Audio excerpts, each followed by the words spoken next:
Hello, I'm Annette Young and welcome to the 51%, a show about women reshaping our world. In this special edition, we're marking 25 years since the UN Security Council signed a historic agreement linking gender equality to the maintenance of international peace and security.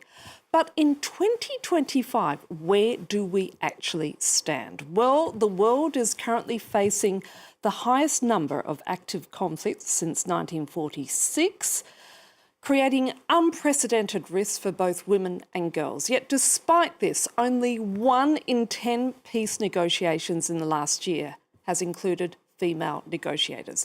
In a moment, I'll be talking to two women who know full well the need for women's contribution to peace and security. But as the war in Ukraine continues and European nations grow increasingly concerned about Russian aggression, Denmark has now begun drafting women to its armed forces. The government says the move is necessary to expand the size and scope of its military, as Catherine Viette reports. Barely 20 years old, yet already in military fatigues. Katrin is one of the enlisted soldiers in the Danish Royal Guard. A quarter of the soldiers in this Scandinavian country of 6 million inhabitants are women.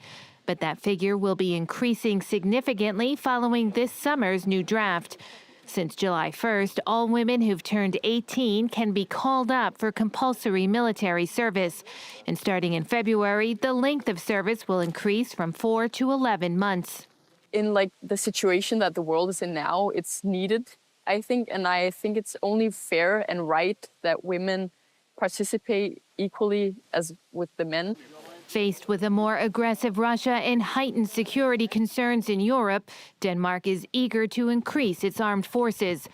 All conscripts undergo a one-day trial before their service, but only a select group will be randomly chosen from the lottery. Some will probably be very disappointed at being chosen to go into the military, and some will probably be surprised and probably like it a lot more than they probably think that they would. The decision to draft women was originally put forth in 2024 as part of a major defense agreement and comes as Denmark announced an increase in its defense spending to meet NATO targets. These units where the conscripts would be part of, they could take part of NATO collective deterrence. So raising the number of conscripts, that would simply lead to more combat power.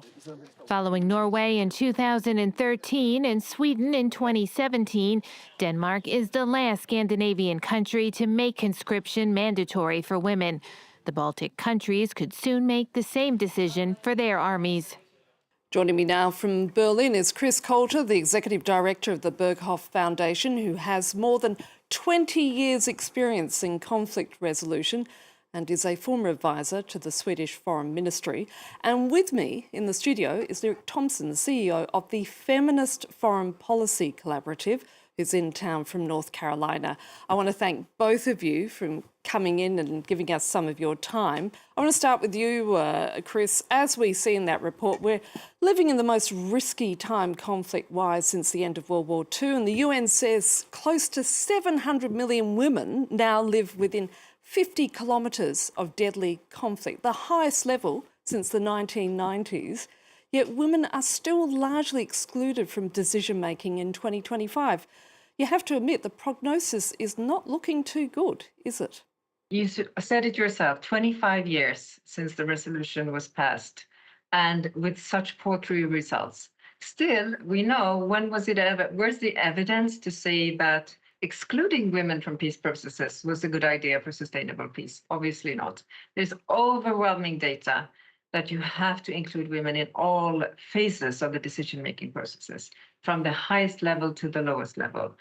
With the cuts in funding for also peace building and with increased militarization, it's even looking more dour, to be honest. Lyric, your thoughts?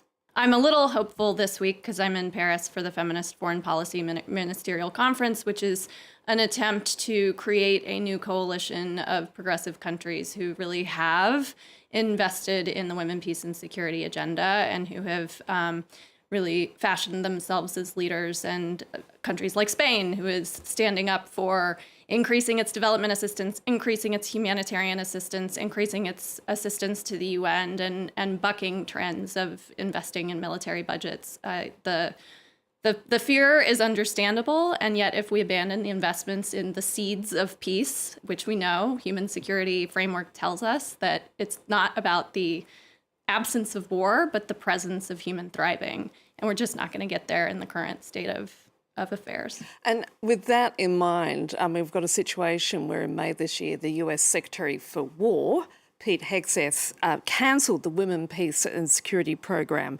in the US on the grounds that it was woke, even though it was President Trump who signed it into law back in 2017.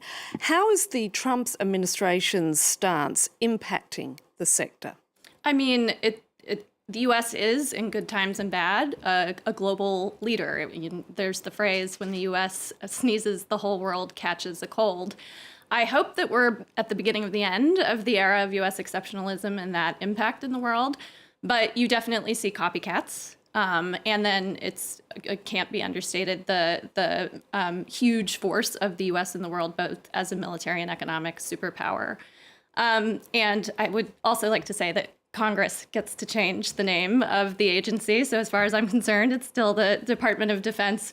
And I think that we are hopefully seeding some resistance to efforts like that one. But it is a somber anniversary of 1325, to be sure. Chris, let's talk about feminist foreign policy and also feminist diplomacy, which is something the French government, as we know, is very much pushing. More specifically, let's talk about what barriers, cultural, institutional or political, women face when they try to participate meaningfully in peace negotiations. People would say there are no qualified women. So one of the first things that my former foreign minister, Margot Wallström, did when she launched the Swedish Feminist Foreign Policy agenda was to make sure that we know where the women are and who they are. So that was the creation of all of these women's mediation networks that still actually exist, even though Sweden no longer has a feminist foreign policy. And also, as you know, Germany also, after the last government election, also abandoned that term. But it is about entering, the boys' room, in a sense. Where do deals happen? In bars or in close quarters or in places where not conducive to women's participation. So that has changed a bit, but then it's just like that it's still the sort of glass ceiling. How do you reach that last level? Chris, we saw the other day at that announcement of the Gaza ceasefire deal at Sharm el-Sheikh, Giorgia Meloni, the Italian Prime Minister, was the only woman there. She didn't even make it into the family photos. So how does the absence of women negotiators impact the outcomes of such peace agreements? There are many active women's rights organizations in this conflict, but you never ever see them. I mean, both societies are patriarchal with very little women's representation in their own parliaments or in politics. But the picture, when I saw it, I have to say I was surprised. It sort of drew me back to the 1990s. And if I was a woman in Gaza or in a war in Israel, I would be worried, concerned, and sad.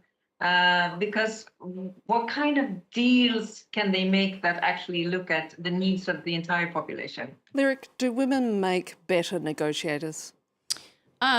We definitely see that peace processes are more durable when women are involved. Unfortunately, your ticket to a peace negotiation is usually to be a man with a bomb or a gun or a drone in today's conflicts. So our sample size is vanishingly small. But we have seen over time that those negotiations that do involve women are both more durable over time and more sustainable in terms of less frequency of re-eruption of conflict. Lyric and Chris, I want to ask you this. What role do international organisations and governments play in possibly hindering women's inclusion in peace talks? And let's not forget, the UN Secretary-General has never been a woman. Lyric. I find the United Nations to be one of the harder places to practice my feminism. I did a whole campaign in 2016, the last time we thought we might get a woman Secretary General, on what would a more feminist United Nations look like. It had a 9-point agenda. Parity was part of it. This Secretary General has, I think, as we mentioned earlier, really embraced that agenda. And that is one where measurement of progress is possible and has been reported. But on some of the more transformative pieces, including the question of representation at the top, there really hasn't been progress. There's so much infighting. There's so much turfiness. This is not an institution that works together. And also, it's the best institution that we have got. So we can't walk away now. I'm optimistic because in January of 2026, we will see Colombia, and also another good example of women in resolving conflict, Liberia, join France on the Security Council, and we'll see what they do with this agenda. Chris, what would you say to that question? UN is only as good as we, the member states, make it. For national governments, it's a lot about ensuring safe space or any space for civil society if it's not on a government agenda.